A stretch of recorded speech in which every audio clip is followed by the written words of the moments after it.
बड़ी खबर प्रयागराज से है इस वक्त हमारे पास। वहां पर संगम नगरी में कोरोना का कहर जारी है। पिछले 24 घंटे में 2054 नए मामले सामने आए और कोरोना संक्रमित 13 लोगों की जान चली गई। 1807 मरीज ठीक होने के बाद डिस्चार्ज किए गए हैं प्रयागराज में। बड़ी खबर प्रयागराज से, 13 लोगों की जान गई है पिछले 24 घंटे में। 2054 नए मामले सामने आए हैं। 1807 मरीज ठीक हुए हैं।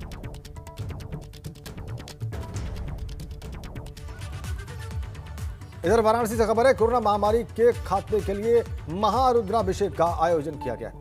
काशी विश्वनाथ मंदिर के महंत कुलपति तिवारी के घर पर यह महारुद्राभिषेक हो रहा है। 5 ब्राह्मणों ने महारुद्राभिषेक शुरू कर दिया है इस महामारी की समाप्ति के लिए, इसके खात्मे के लिए। इसकी इच्छा लेकर, इसकी कामना लेकर भगवान शिव की आराधना की जा रही है। महारुद्राभिषेक का आयोजन 5 ब्राह्मणों के द्वारा। देखिए आप किस तरीके से यह आयोजन हो रहा है।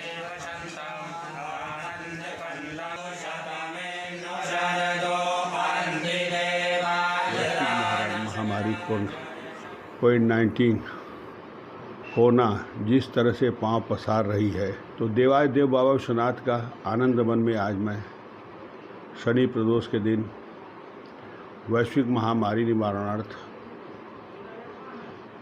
महारुद्राभिषेक इसलिए कर रहा हूं कि अन्य लोग भी, महंत लोग इसका अनुसरण करें और पूरे देश में एक ऐसा अभियान चलावें ताकि देवता अगर कहीं से भी रुष्ट हैं, किसी प्रकार से अगर रुष्ट है, देवता मान जाएं और इस वैश्विक महामारी को जड़ से विनाश करें।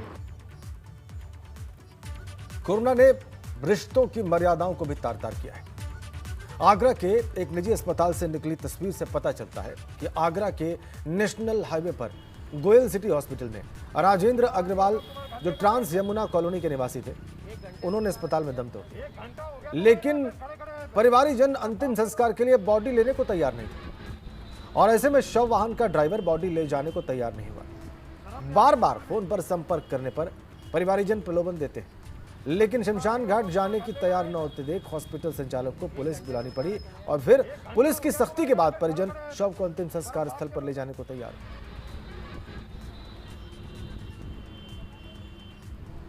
आगरा में स्थिति बद से बदतर हो चली है, या यूं कहा जाए कि आगरा शहर के तमाम बस्तियों में इस समय शमशान घाट बन गया है तो गलत नहीं होगा। एक वानगी के तौर पर एक हॉस्पिटल की तस्वीरें मैं आपको दिखाना चाह रहा हूं कि किस तरीके से आपको बाहर जो चांदनी नज़र आ रही है, ये इसलिए नज़र आ रही है कि बड़ी संख्या में पेशेंट आ रहे हैं, क्योंकि इस समय ये हॉस्पिटल हाईवे पर है और ऐसे में कई सारे पड़ोसी जिलों से भी जो तीमारदार आते हैं वो धूप में परेशान न हों, इसलिए इस तरह से चांदनी लगा दी गई है। हॉस्पिटल के बाहर खड़ा शव वाहन बता रहा है कि किसी की मौत हो गई है। हमें ये सूचना मिली है कि अभी एक व्यक्ति, राजेंद्र गुप्ता नाम की व्यक्ति की मौत हुई है, लेकिन बेटे ने शव को ले जाने से मना कर दिया है और हॉस्पिटल प्रबंधन से बोला है कि मैं आपको 15,000 रुपये एक्स्ट्रा दे रहा हूं, आप अपने हिसाब से मेरे पिता का अंतिम संस्कार कर दो। तो आप समझ सकते हैं कि कोरोना काल की विभीषिका में किस तरीके से खून के रिश्तों में भी दूरी आ चुकी है। वो बेटे, वो बेटा, वो बेटी जिसको ज़िंदगी भर अपने से ज़्यादा चाहा, वो डेड बॉडी लेने तक नहीं आ रहे हैं। शव वाहन में इस समय शव रखा हुआ है। ये हाल हर एक हॉस्पिटल का इस समय बना हुआ है। एक बेड अगर आपको मिल जाए तो आप ये मान के चलना कि आपने बहुत बड़ी जंग जीत ली है।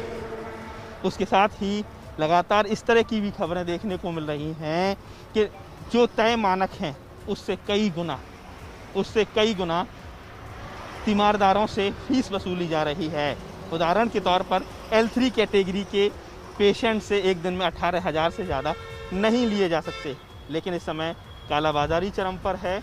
मनमाने दामों को वसूल रहे हैं हॉस्पिटल संचालक और आगरा के तमाम हॉस्पिटल से ये सूचना मिल रही है कि एक दिन का खर्चा 1-1 लाख से लेके 2-2 लाख तक हो रहा है और उसके बाद भी मरीज़ नहीं बच रहा है। अगर आज की बात की जाए तो आज भी 530 मरीज़ आए हैं कल ये आंकड़ा 594 था। और ऐसे गोयल सिटी हॉस्पिटल जैसे तमाम हॉस्पिटल हैं जो पूरी तरह से फुल हैं और कहीं कोई भी जगह नहीं है।